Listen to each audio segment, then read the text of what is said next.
First of all, there's a real diplomatic race against the clock going on in this international conference center you see behind me here in Paris.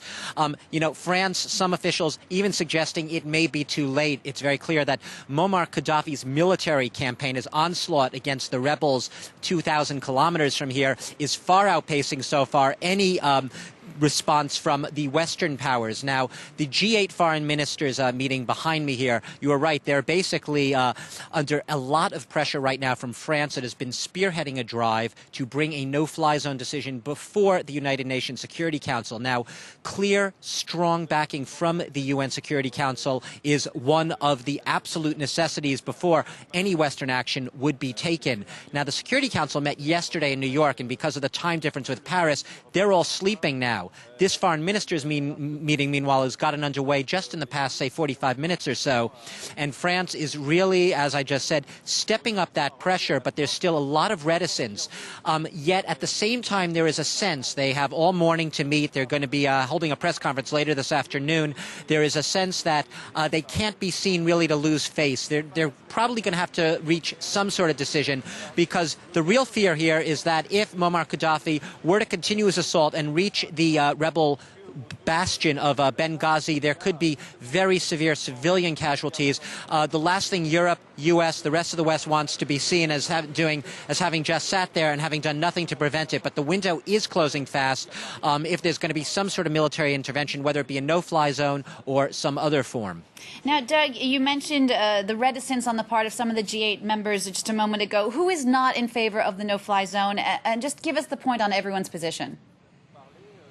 Yeah, we have 4 members of the UN Security Council actually meeting in that building behind me. We have Britain, France, the United States, and Russia. Their foreign ministers are all there. Now, China usually doesn't want to get involved in any sort of military intervention, but it will probably, it's seen, speculation is that it would go along with any other decision that's made.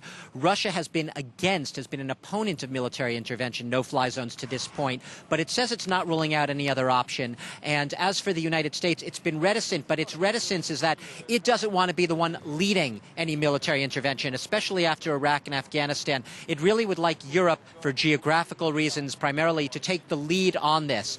That said, there is a sense that perhaps the U.S. will be on the same wavelength ultimately as France, and France's ally here in Europe, Britain, in ultimately imposing some sort of no-fly zone if and when that comes to pass.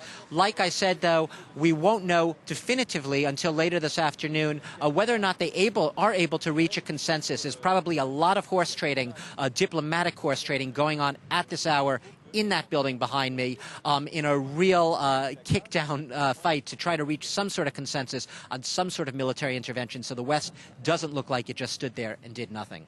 Now, Doug, France is championing this no-fly zone, and last week the French President Nicolas Sarkozy recognized the rebel opposition in Libya as the sole voice of the country.